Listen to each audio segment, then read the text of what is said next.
Howdy everybody, Rocket here, and I know that I have been MIA on my channel for a long time. I have been very busy, life has kind of gotten in the way, and I've got some new things going on in my personal life, such as a new job and things like that. I get a lot of questions and messages and comments about people asking, how on earth did I get to take 6 months off of work as a nurse to hike the Appalachian Trail? I really loved last year when I would meet people on trail and they would roll their eyes at us when we would say, we're through hikers, we're ready for 6 months. Like this is awesome. They would say, I wish I could take 6 months off to do something like that. And this is not true for everybody, but most people can.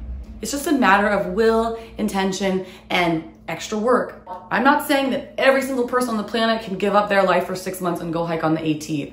Of course, there are always going to be exceptions.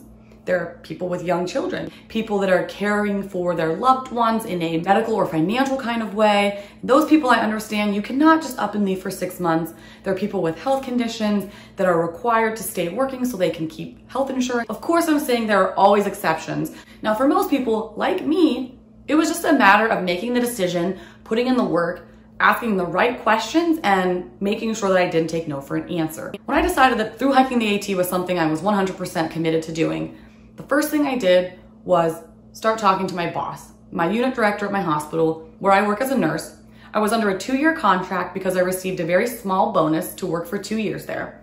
I was within that 2-year window, but I talked with my boss and I said, hey, I don't know, how it will work with my contract that I have. I still have 6 more months left and I want to go hike the AT for 6 months. What can I do?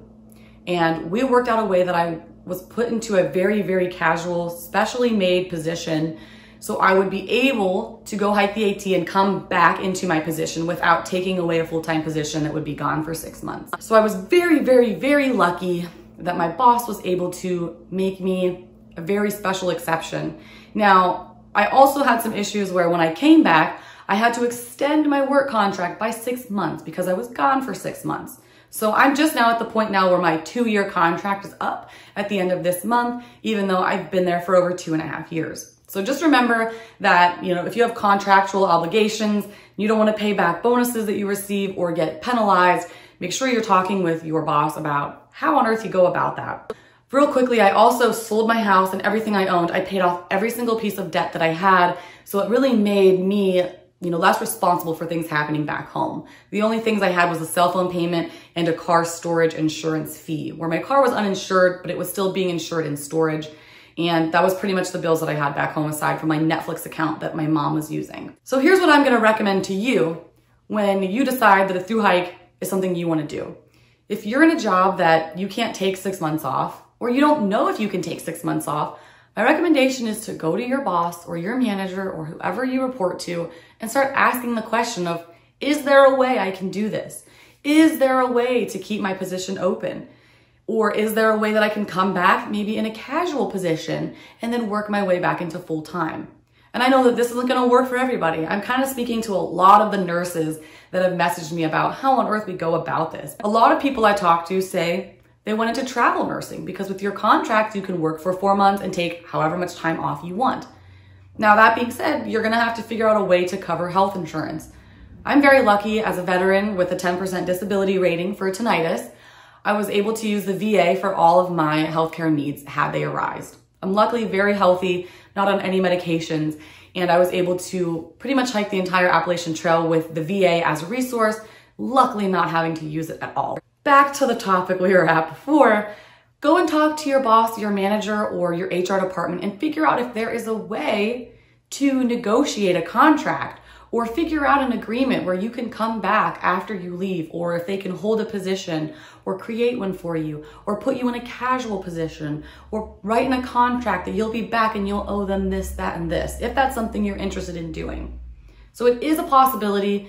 However, for my next adventure, I will not be able to do this again. It was kind of a one-time deal. So for me, the next adventure that I take will lead me to resign from my current position at the hospital that I work at.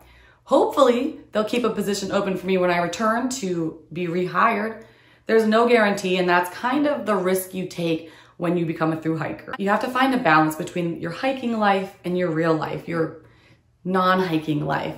And so you just kind of have to make the decision that if hiking is that important to you, you have to be willing to sacrifice a few things, pay extra money for certain things, such as, privatize insurance. And you just have to make that decision. So it's not a matter of being able to, it's just a matter of being willing to. And I hope that if you're on the fence of making that decision to take the leap and say, I'll figure it out, I think this is your sign to go ahead and do that. I hope that this video helped. I know my situation was pretty extraordinary and not all people are gonna have that option, but I would just recommend going and talking to your manager or the person you report to. Start asking questions about how you can make it work, if you can make it work, and going from there. All right, everybody, so I hope this video helped you out a little bit. And thank you guys for tuning in. I really appreciate all the support and love that you guys give to me, even though I don't always have the most helpful information, but I just try to be real with you and tell you my experience with things and how it worked for me. So for now, this is Rocket signing off.